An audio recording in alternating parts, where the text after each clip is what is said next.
Hey guys, it's Brian from Ravenbrian Gaming, and this is it. This is the video I promised you that was going to document or memorialize how I built this gaming table. Now, I'm going to preface this with a couple of things. One, I am absolutely unequivocally not a video editor. I will do the absolute best I can to give you something that doesn't look like it was made in 1970 something. Number two, I'm not a seasoned epoxy table maker, furniture maker, anything of that nature. There was something I wanted to accomplish. I did my research on it. I executed it to the best of my ability, and I ended up with an end result that I am super happy with. And I thought I would share this endeavor with you.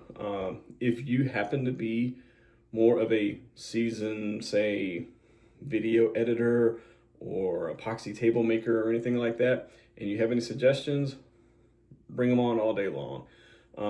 This video is out there just to kind of show how I handle this process, how I did this, and to help anybody out there who is like, oh, that's really cool. That's something I like to give it a shot as well. And if this video will help them, then great. If you're here to troll, go somewhere else. But without further ado, let's get into the table making process. So to start, I purchased this mold off of Amazon. I have worked with concrete tabletops in the past, and you would buy a 4 by 8 foot piece of melamine and then cut it down to the size that you need. I was really attracted to this mold because one, it's reusable, and two, you don't have to do all that cutting, measuring, precision, and everything else. It's already turnkey and ready to go. Like the mold a lot, but there were a few challenges, and so we'll cover those here in just a second. So this wasn't a huge deal, but it was a little bit of a nuisance. The entire mold, upon unboxing, was encased in plastic.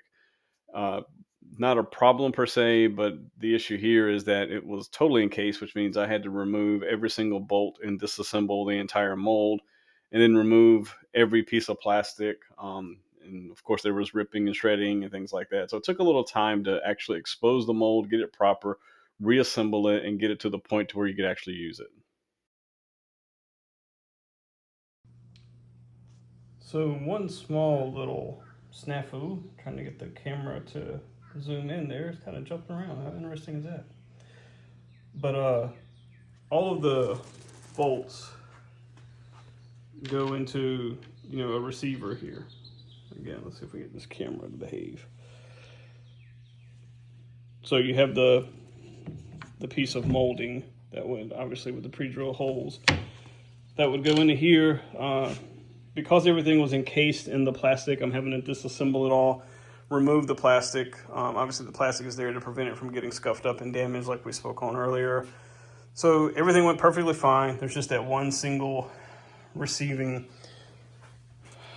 area that's trying to screw out as I go to remove the bolt.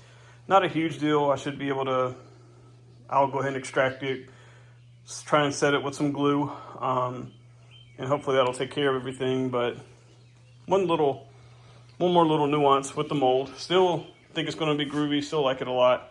Everything disassembled. Almost have all the plastic off now. But yeah, one more thing I may call out to the. So the intent of this table was to go for what I consider to be a lava table. So part of that is you need to have burned elements in the table, and that's where the two eyes that you see on your screen now come into play. So purchased these from my local hardware store at Lowe's right off the shelf. Just got the ones who had the least amount of bend in them.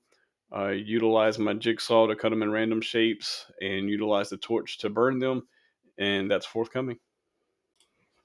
So if there's one point of this video I'll allow you guys to flame on me, this is that moment. Just not being very attentive when I set up the camera to record me cutting the actual wood, just to kind of show what the jigsaw process looks like. I basically cut myself out of the entire shot until the very end. So there we go. There's that little bit of inexperience kicks in.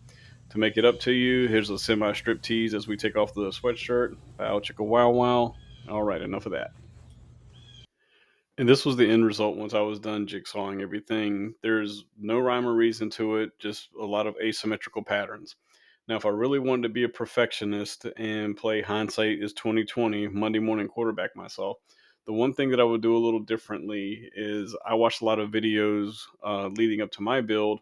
And of course, when people are making river tables, you typically leave the outside of the river table, basically cut pretty straight.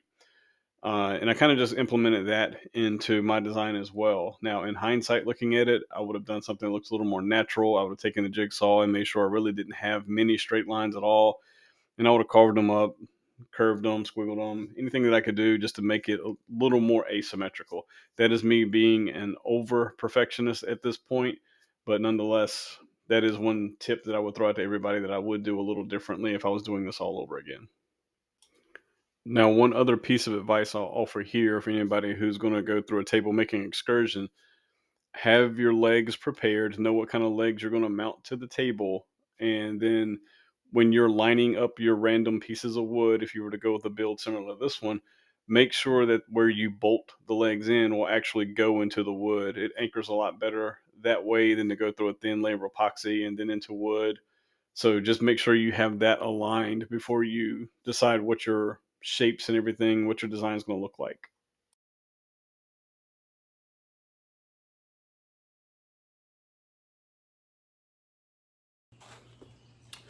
So what we're going to do now, I've gone through and cut the wood into a lot of different asymmetrical pieces, i.e. just no rhyme or reason to it.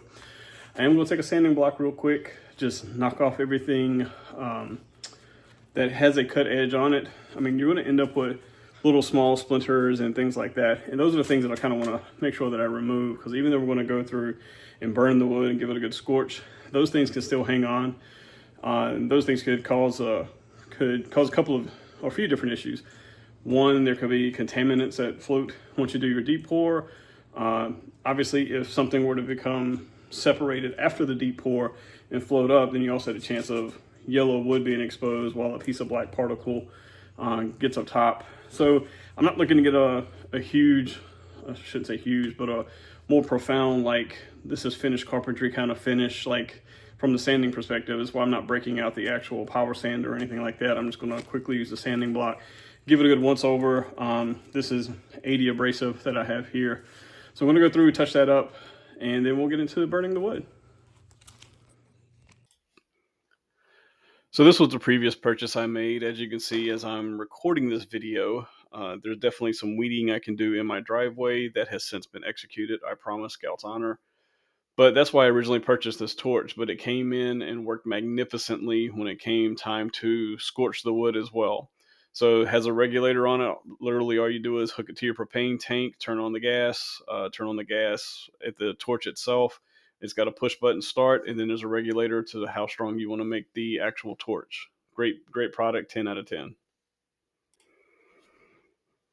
Actually, torching the wood is a simple enough process just to prevent overworking my driveway. Since I had so many pieces of wood to torch, I did take a couple of bricks, use them just to create a stand so that I could go through and torch the wood. Like I said, simple enough process. My one tip here is if you have wood that has a knot in it, you're going to have to work that a little more extensively. You also need to be careful of any sap or anything that would come out of that knot as well as you go through and warm it up and heat it up. But the torching process is pretty simple. Like I said, once you fire up the torch and you get the flame set to where you want it, it's just a matter of going through and working the wood without overworking the wood. You don't want it to necessarily catch on fire and continue burning, even though a flame here and there is perfectly fine. Always keep in mind, the closer you get to the piece of wood, the more liable you are to choke out your torch. So just make sure you keep a proper distance. And pretty simple process. And then this is what we end up with, which is all of the pieces once they were torched and scorched and ready to seal with the epoxy. At this juncture, I took the wood that was now scorched to the level I wanted it to be at, and I got a microfiber cloth, and I just went through and lightly just basically brushed the wood off. I didn't want to do it with too much elbow grease. Once again, just trying to get the ash or any particulates that could float in the epoxy gone. Additionally, you don't want to scrub too hard and then have a piece of a green microfiber cloth get stuck to the wood and not see it or something like that. The whole premise is just to get the wood clean so that you could then go through and take the top coat epoxy, which is your 1-to-1 ratio, mix up just enough, took a foam brush and went through and just basically gave everything a top coat, and that just helps seal it so that when we do the deep pour, none of those contaminants, particulates, or anything like that should be floating in the pour itself. So speaking of the epoxy, this is the epoxy I use. Again, this was an Amazon purchase as well. One manufacturer, two different types of epoxies, one for your deep pour, 2 to 4 inches, and one for your top coat, typically around 1/4 of an inch. Uh, can't speak highly enough of this epoxy itself. Definitely mixed well, poured well. It did bubble. All epoxies are going to bubble to some degree, but it torched easily to get those bubbles out. So on the overall grading system we've been giving these products thus far, I would definitely give this epoxy a 10 out of 10, and I will definitely be using it again for future projects. So after we scorched the wood and we sealed the wood, now kind of came to the fun part, because one of the things that I envisioned with this epoxy table was not just going to be wood. There's my pooches. Was not just going to be wood and epoxy. Essentially, what I wanted to bring in the fold was what I consider to be like the fire rocks, and you see this when people have like fire tables. I figured that was the best way to get me as natural of a lava type environment as I could get. So what I did is I ordered, a darker, deeper red and orange, just a little bit of a light color, like gold type accents as well. Threw me for a little bit of a curveball because, and I say a little bit of a curveball, I guess it kind of reminds me of the table. I opened up the table ready to go and use the table, but I had to go through and remove all the plastic from the table. I opened up the bags of fire rock, ready to use the fire rock. Essentially place my pieces inside the mold, and now let's fill in the gaps with fire rock. However, right off Jump Street, as soon as I opened it, poof, there was dust that flew up. So actually I had to go through and clean all of the fire rock. And so check it out. So this will show you a good difference here. You can see how kind of cloudy that looks. Again, see if I can just find a piece that is going to show up relatively well.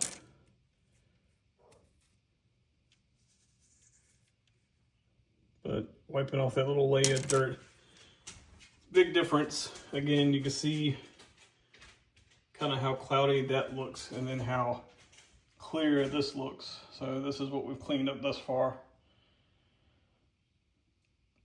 So yep, extra step, but well worth it, because the aesthetics of this are well beyond what that looks like.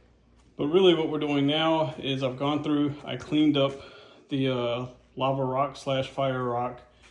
You can see some of the sheen where some of the epoxy was a little thicker than in other spots last night. I don't think that's going to be an issue. I don't think it requires a sand down or anything like that. I guess we will find out. But what I've done is I've cleaned them up inside. So I wish I had a 5-gallon bucket that wasn't extremely dirty, but mine's dirty. And of course, I don't want all those particulates in the table. So I'm kind of bringing it up one bowl at a time. Takes slightly longer, but that's okay. Rather it take long and be done right.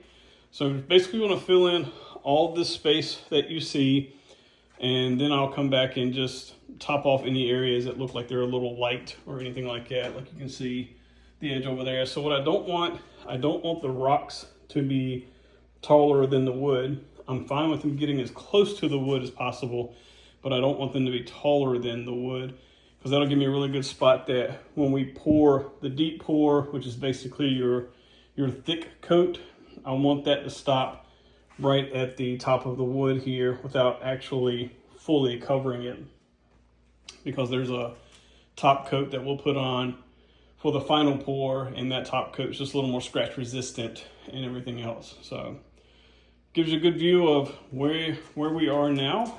In fact, So this is the fire glass that I ordered off of Amazon. I'd have to say I went 80-85% with the dark red orange, probably 10 to 15% with the darker gold slash brown, and then 5% with the accents with just the light gold. Once it cleaned up, beautiful, served its purpose exactly like I wanted it to. So I'd give this a solid 9 out of 10. Hate to penalize on one point just from coming in so dirty, but here we are. So this audio dub could be quite interesting because it is storming outside, but we'll give it a shot. This is just me mixing the epoxy.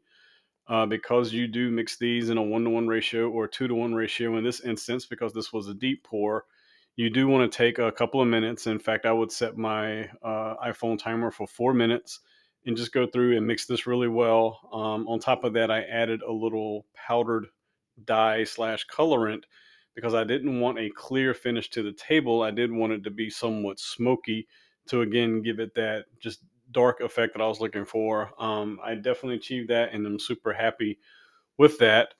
But essentially, this is a cordless drill and just a mixing tool. You can get this for a couple of bucks at Lowe's and go through and spend 3 to 4 minutes mixing it really well before you pour.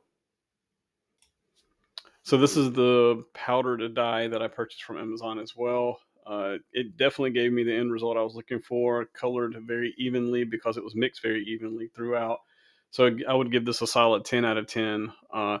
Literally just took the edge of my pocket knife, scooped a little out, threw it in there, and just mixed it up.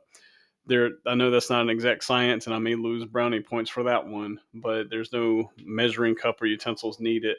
You do not need much powder at all to go through and get your epoxy to start changing color. So make sure that you're much more conservative than what you are aggressive if you ever decide to actually color your epoxy.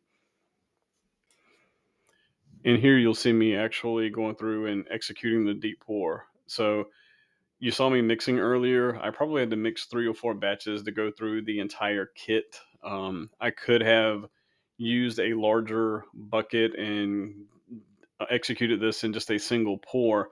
However, I was concerned with the fact that I didn't want my pour to be too aggressive. Having the fire glass in the mold, if I had poured over the fire glass too aggressively, then that could have pushed the fire glass around, creating voids and creating gaps. And I wanted to try and avoid that as much as possible. So I chose to mix these in smaller batches and to go through and take my time when doing the pour. A lot of times with flood pours, you can pour it pretty aggressively and just let it fill in its gaps and do its thing. But because of the construction of the table and the fact that we had the fire glass in there, I wanted my pour to be more on the conservative side than the aggressive side.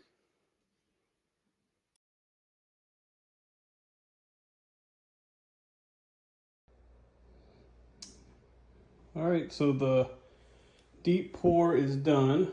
I am noticing that we're getting a few bubbles here and there, but that is not a problem. I'll show you how we're going to address that in just a second. Overall, like super happy with where we're at with this pour. In fact, this camera gives it almost a better view than what I'm looking like in person, because it's almost like it's seeing through the epoxy and showing the actual lava rocks a little better, which is super cool. It's gonna be a nice gloss finish. I mean, you can see my pegboard reflection, so it almost distorts what you're looking at. I guess if I move it around, you can see things a little differently, but not the greatest camera angle in the world right now, and I understand. I love that though. Check out that detail. And yes, the wood is completely covered in epoxy. I mean, you can see the reflections. I moved the phone around, so yeah, it's definitely completely covered. But check out that. I don't want to say detail. I don't know if it's fair to say detail, but I purposely chose 3 different color lava rocks. I've shown that to you guys. And then I put them in with the color variations that I wanted to see, predominantly with the burned orange and a little bit with the dark yellow / brown, and then just a smidgen with some of the whites and very light gold, but definitely went super light with that.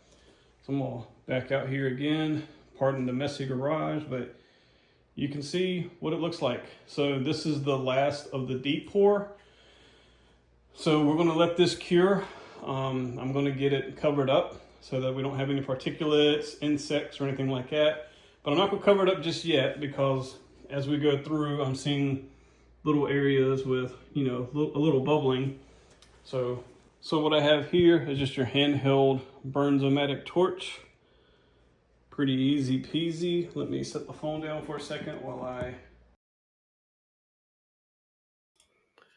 So here at this juncture, you're seeing me take the torch, and I'm just going to go through it. And you don't necessarily have to put the flame on the table. You just have to get the flame close to the table, and any air bubbles that have surface will pop. Originally, I recorded this live, and I voiced it over as I was speaking. But frankly, the torch itself was quite loud, annoyingly loud on the video, so I decided to do a voiceover.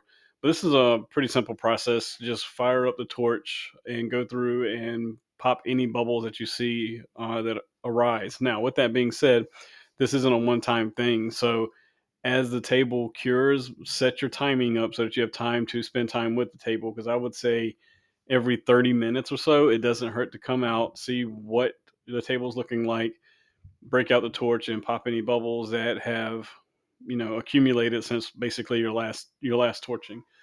So you can't give too much attention to the table in this point. Don't overwork it with the torch. Pop the bubbles, get the torch away, but just keep an eye on any bubbles that could come through there, because otherwise they will dry and be imperfections you'll see in the table. So after allowing the table to cure for 7 days so that we reach that state of maximum hardness for the deep pour, this is me removing the mold. Immediately you're going to recognize that you can see the top of the table is no longer just straight flush like a sheet of glass. You can see where we can see the contour of the wood. So you can see where the wood's a little bit taller than the fiberglass. So a couple of things happened. One, the wood floated on me a little bit, and the table mold that I have actually comes with plungers to hold items down. So I could have executed my deep pour, not covered the wood, and used those plungers. Two, I think that just as the night went on, any little bit of epoxy that could, continue to settle. And that's why we don't see that smooth as glass finish on top right now. That is perfectly fine, because when we execute our top coat, that top coat in that last 1/4 inch is going to make sure that we have total coverage on top and that we get that smooth as glass finish. Now that it's out of the mold, I think we can call out the good, bad, and ugly, because the whole premise of this, if it helps anybody, is somebody who wants to do something like this, and you might be intimidated that, hey, people online make it look really easy. It's actually not that difficult, but there's work involved with it. So a couple of things I'll point out that we're going to work on with our next sand and coat. So let me find it again. Right there. You can see right there that imperfection. That was actually where I came out here and popped bubbles for the first several hours after the pour, covered the table up, and then when I came out the next morning, I actually had a net that got in there. Even though I had the table in the mold and totally covered up, somehow a net got in there. One of the other things that I see, which I don't think is going to be that big of a deal, you could see some of the rippling there just a little bit. It's where it's not totally covered by the deep pour. It was totally covered by the deep pour, but I guess it kind of settled a little bit. And as I said earlier, as you can see there, and I have it covered up now because I moved the workstation to the middle of the garage. There were some, there were some leaks in the mold. Maybe that's what helped bring it down a little bit. Everything's perfectly covered, but there is a slight, it's ever so slight, but you can feel it as you move from here to a little bit of a dip and then back up. But yet everything's still covered with the epoxy, which is kind of unique. No big deal. We got to do a top coat anyway. When we do the top coat, that is going to take out all this rippling we see. And that one little spot there that I keep pointing out of where it looks like we just didn't cover it that well with the epoxy, it's probably as good of a shot as you're going to see because of the reflection. But you can see the degradation and the shine right there. But we'll get that covered up. I think we'll be able to sand these out. This is really where I saw a lot of the bubbling come through. And this is what I worked from deep pour time for about 4 hours. And I even came out the next morning and used the torch again. Some areas were still kind of wet the next morning. Some areas were more gel-like. But we're going to see if we can't sand out those couple little bubbles that we see there. So you see them now. Once I get done with the sanding and the top coat, then we'll see where we land. Little burp there, sorry.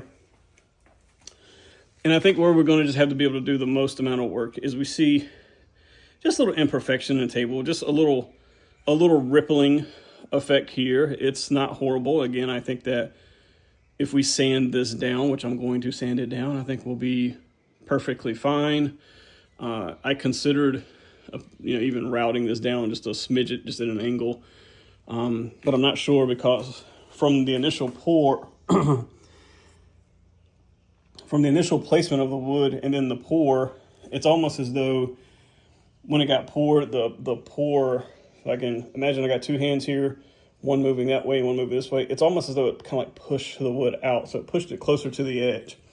So I purposely created about a 1/4 inch gap going all the way around, and you can kind of see it there a little bit better. That way, if I wanted to go through and route this down, just to kind of not really round this off, but again, make it a nice and angled and flat and maybe not quite so sharp. I still can take the sander and go through and kind of round this a little bit with the sander, but you can see the gap that I have here, I don't have here, and I think it's because, like I said, kind of just pushed that wood around when we did the pour. No, those are not waves. That's the garage door. So, all in all, again, still super happy with where we are, because this is not the finished product. This is the almost finished product, and once we do a top coat, then we'll be a lot closer to where we want to be. So this is always one of the scariest parts to me. I know a lot of people probably don't stress this, but when you start sanding, as you can tell, like we spoke on earlier, there's a little bit of, everything is covered in epoxy, but there's a little bit of a wave where the wood actually is. So I have to be very careful. I did have a little bit of rippling just on the sides of the table during the cure process. So let's turn this up a little bit. And so that could be from a couple of things. A lot of different things can contribute.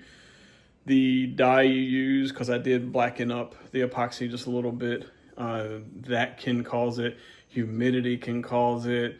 I use a deep pour epoxy, but if you pour too deep, that can cause it. None of that's a huge deal. You're not expecting to do a deep pour and then come back and be like, oh, it's a finished product. There's an expectation of once you finish do the deep pour that you're going to have to go through and sand it and do some detail work and things like that. And that's exactly what I'm doing now.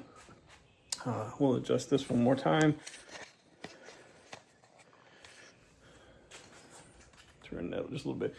But you can see, like, I'm really putting an emphasis around the edge of the table to make sure we eliminate those ripples as much as humanly possible.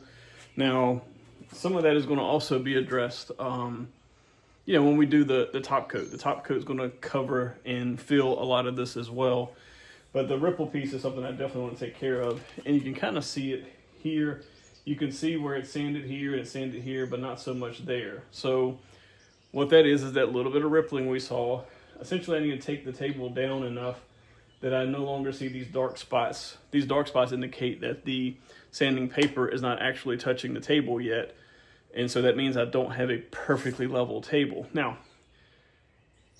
two trains of thought here. I sand it down, I get it perfectly level, I do a top coat. The other train of thought is I sand it down enough that those ripples I feel are very minuscule. I can still feel them, but let's minimize the impact of them. And once you do that, then your top coat will then fill in those divots as well. Because the top coat is going on and it will not be in the mold, it's going to do just that. It's going to coat the top. It's not an actual deep pour. So we're going to go through, address this, get it down enough that once we do our top coat, that we're confident that we'll have a nice, good, clear finish. So what I'm doing now, I'm going to sand this a few times. I'm obviously starting with a more abrasive grit, and we'll work my way down into something that's not as abrasive. That way we can just get a nice, smooth finish. This part kind of freaks you out a little bit because you're like, oh my God, you scratched up that beautiful table. But when you put your next coat on, when you put your top coat on, it's going to glass right back over and it's going to look great. So here you see me utilizing the orbital sander specifically as I was sanding the outside edges of the table to try and eliminate that little bit of rippling effect that we saw from the deep pour. I started with a 80-ish grit sandpaper and made my way, changed paper 3 or 4 different times and made my way up to a 400 grit paper, just so that we can, start off a little more aggressively and then not so much towards the end as we're trying to just really smooth it out. Again, with this, you don't have to worry about it being perfectly smooth when you go through and sand the deep pour portion of this, because of the fact we are going to chase it with a self-leveling top coat. So if there were some little imperfections here and there, that will be hidden by the top coat. One of the tips I have here is I didn't use a ton of elbow grease. I don't care what grit sandpaper I was utilizing. I let the weight of the sander and I let the abrasion of the paper do the work. I wasn't trying to overwork the table. Last thing you'd want to do is sand through the epoxy into the charred wood and expose that yellow, and then open up a plethora, a whole Pandora's box, I should say, of issues on how do I fix this now exposed raw wood. So you will see me transition from the orbital sander into utilizing just the sandpaper pad itself. And again, even though I'm sanding by hand, I'm not putting a ton of elbow grease into this. This is really just letting the paper and letting everything do the work for you, just so that we can go through and knock out some of those imperfections to ready it for a top coat.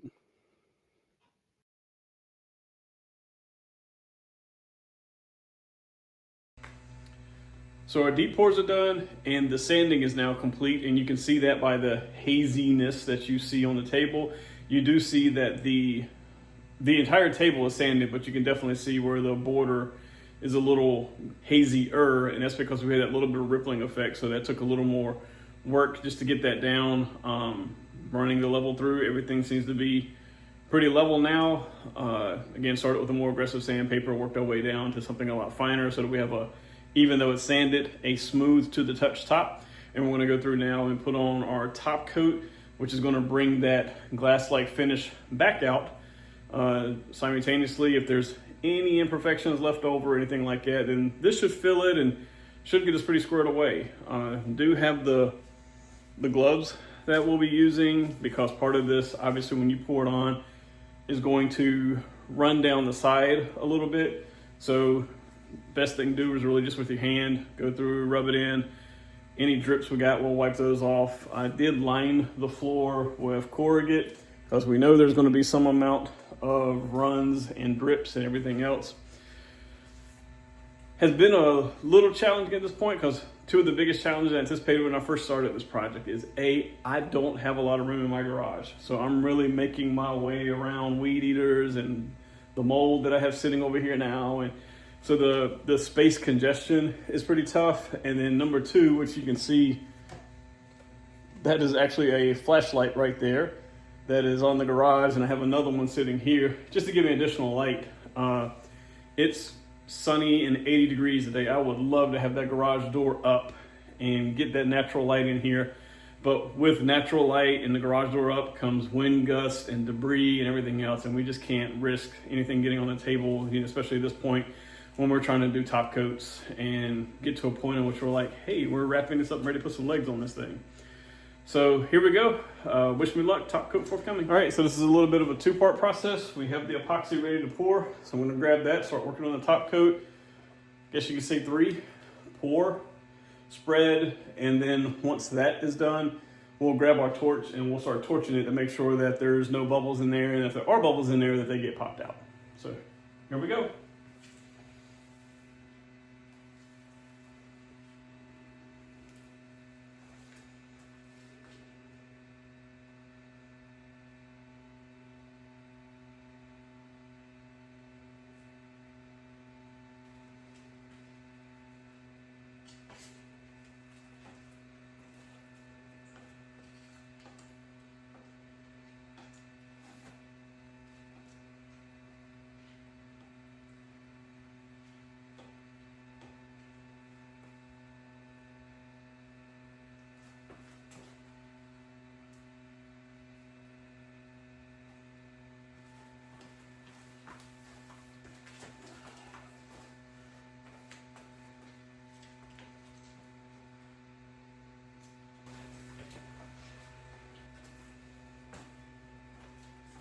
So it's definitely not a game changer, but I'm slightly surprised that I may have to mix a second batch of the top coat, which, not a problem.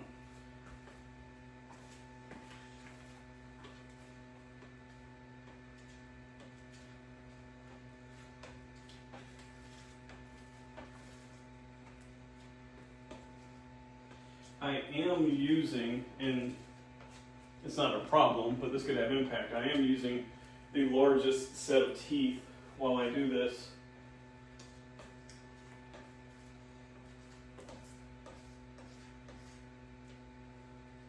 Which is giving me the least amount of push around. So in fact, we'll swap it up just a little bit. We use a smaller teeth.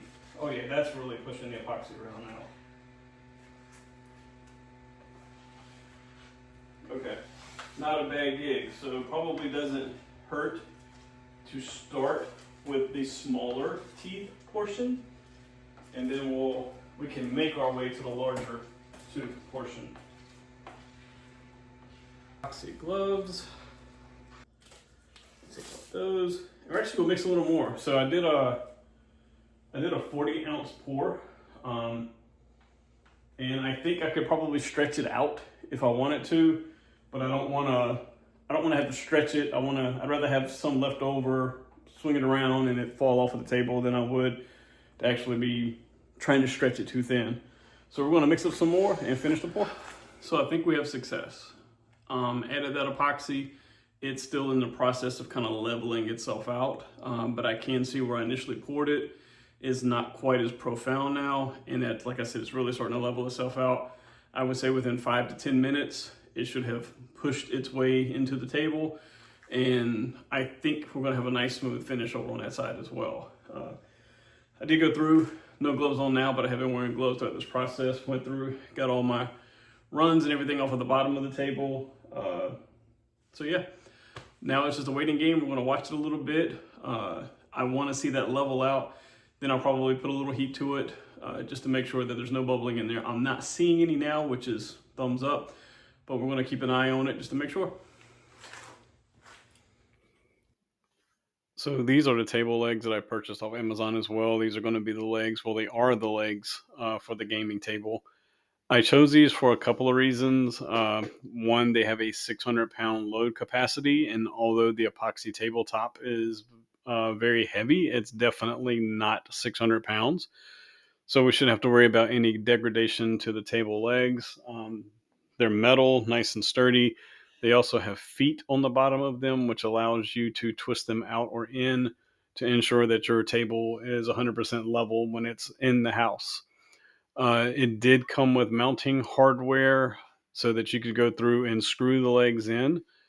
And I can tell you now, and I didn't record this, and so my apologies in doing so, I actually put on the table legs utilizing Gorilla adhesive. And I chose to do that because of the fact that this is a multi-layered epoxy table. So there's what I consider to be a thin layer epoxy, even though the table's a couple of inches thick.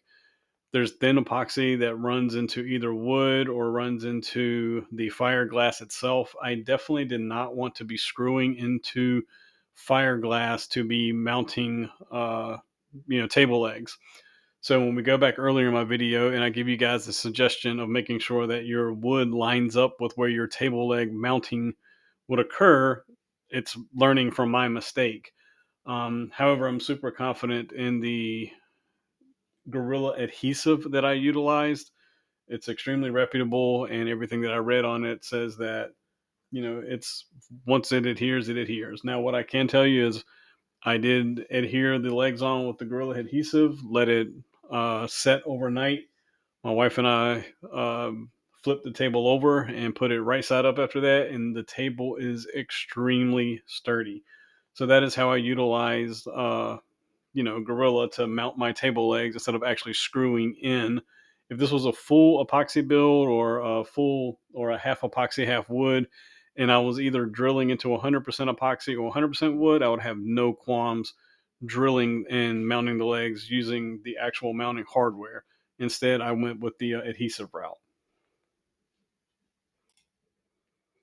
So these are the LED lights that I purchased for this project. So a couple of things I'll throw out there is I purchased waterproof because initially, as I was planning this out, I still hadn't decided whether or not I was going to try and embed the LED lights within the epoxy, which I've seen done on several projects like this, or whether or not I was going to mount them to the underside of the table.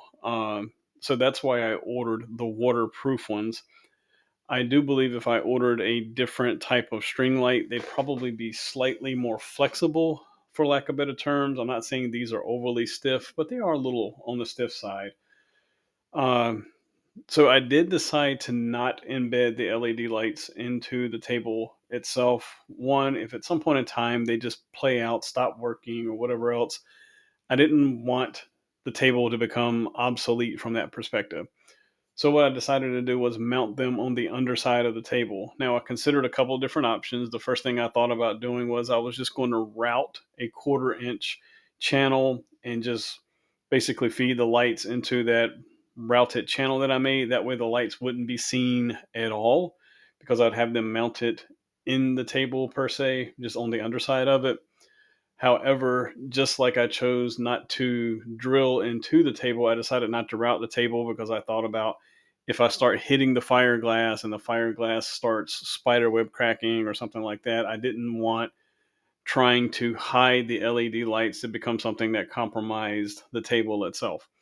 So I just bought the simple self-adhesive clips, and I just ran the lights face up under the table. So instead of the lights facing down, because they do have a sticky backing, I essentially have them upside down so that the lights are shining up into the bottom of the table. That allows the lights to be seen, through the fiberglass itself. And kind of the cool part is just where I've turned the lights and done some other things, it gives the table a good hue under the table as well. Zoom in here. This is that area I told you I had to add the additional epoxy because it was somewhat wavy, and you can see that the reflection of my microphone is just straight as an arrow. So really happy with how everything turned out. Not going to have time in this video to go over peripherals because I think this video has gone too long, so I'm going to have to work on my wordiness and some of my editing. But we can zoom in there. You can see my raven skin light. You can also see how well the reflection shows up. So again, here's your finished product, finished table. We reposition a little bit and make sure we get a really good view of it. You actually see where I'm working on editing the video on my screen right now. But I hope you guys enjoyed. It was a really fun project. Heck of an upgrade to go from where I was to where I am. Still got a little cable management to do. I have started working on it. But there's still some areas of opportunity. But hey, I wanted to edit my video and maybe play a few games. So I really appreciate you guys watching it through. Very open to any suggestions or anything you'd like to see other than Brian, don't put out any more 45-minute videos. Well received, well heard, totally got it. But yeah, so that's my new gaming setup and gaming flip. Hope you guys enjoyed.